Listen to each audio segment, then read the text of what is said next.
jërë ngeen jëf tàcc yu rëy yi waa FMI tàccu Sénégal mi ngi riir ci yéenekaay yu bari ñu xëyandool enquête sa Témoin Direct News la yéenekaay Vox Populi ak l'Observateur ñoom ñëpp xëy nañu dañuy wax ne Fonds monétaire international nee nañu yoon wi réew mi jël ci wàllu koom dal nam xel ubbi l'Observateur revue annuelle bi waa FMI baaxoo at mu nekk bu ren bi yéenekaay bi nee nañu lañ ca wax moo di gongo doonte croissance économique bu réew mi wàcc na ba yegg ci 4,5% terewul am nañu yaakaar ci ne déwén di 2023 yëf yi dana yéeg ba yegg ci 8,7%. enquête dina kay nañu note bu baax la mission bu FMI noté Sénégal xamle nañu ne lii di recette budgétaire yi dem na ba yegg ci fu kawe woon joxti Direct News jàppee ko poñ yu baax yu suñu réew di Sénégal def ca kanamu FMI wax nañu it ne bu ñu jëlee recettes yi dépenses yi jëm ci wàllu subvention yi jugee nañu ci ñetti téeméeri milliards dem ba ci juróom-ñaar téeméeri milliards ak juróom fukk Vox Populi nañu ki jiite mission bu FMI bi di Edouard Gemayel nee na économie bu Sénégal alhamdulilah bu ñu ko méngalee ak li xew ci yeneen réew yi Afrique yi lii di cash transfert bi ñu fi doon def Vox Populi nee nañu waa FMI sàkku nañu ci kilifay Sénégal yi ñu fexe nu ñu ko doublé déwén ak jàmm subvention yi ci 350 milliards ñu fexe nu mu yeggee ci 450 milliards yeneen téeméeri commerçant ak ñeent fukk ak ñett libération nee nañu convoqué waat nañu leen ca direction du commerce ay contrôle yu ñu doon def démb ci lañ leen jàppee ndax dañoo respecté wul wàññi gi ñu santaane ci prix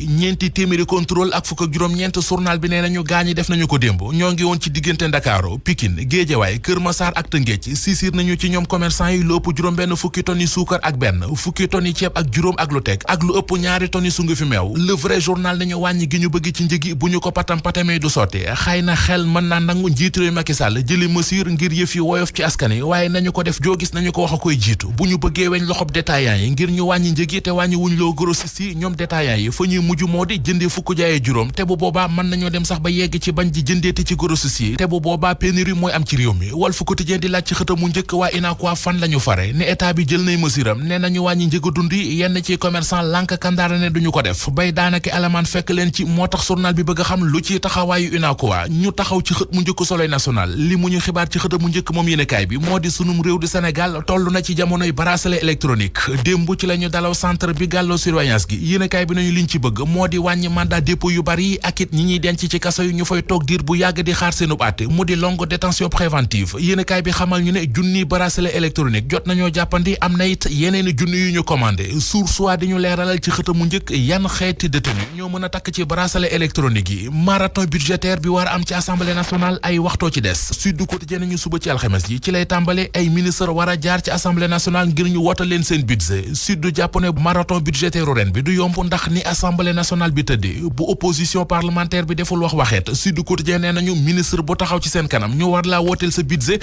da nga fa daj dëgg Mamadou Diagne Sy Mbengue validé na 3e mandat bu Macky Sall journal La Tribune moo ko bind ba dañuy wax ne moom maire Tivaouane ba woon doon jamono ji directeur général bu SNHLM ba ñu ko invité keroog ca télévision bii di 7TV fa la waxee ni sikki sàkk amul ci ne Macky Sall am na sañ-sañu laajaat beneen mandat ndax li constitution réew mi di tere moo di ko def lu ëpp ñaari mandat yu juróomi at te président Macky Sall benn mandat juróomi at la defagum dese na ko beneen bés bi le jour xëy dikk ak ñun ci ay diplomate Sénégal yu nekk ci bitim réew te nekk ci jaaxle ubbil yéenekaay bi lii sookee jaaxle gi moo di seen indemnité de logement la ñu jotagul daanaka def na ñaari weer ci weer wi fa ñu jëm nag bés bi le jour nee nañu moo di ñu xëy bés dégg ay ambassadeur ak ay consul yu Sénégal yu seeni bailleur génne li leen gën a yokku jaaxle nag yéenekaay bi nee nañu mooy li ñu déggagul ba fii ministre affaires étrangères ci mbir meneen mu yéemeeti mu xeweti ci réew mi yër leen xët mu njëkku Les Échos mi ngi ñuy xamale ca Dalifort fa la xewe mu di benn xale bu jigéen buñ naan Maymuna dañ ko mayeb sëy xale bu jigéen bi bëggul sëy bi yaayam bëgg koo forcé ca sëy ba tax xale bu jigéen bi xaru insecticide bi ñu naan Baytox Les Échos nee nañu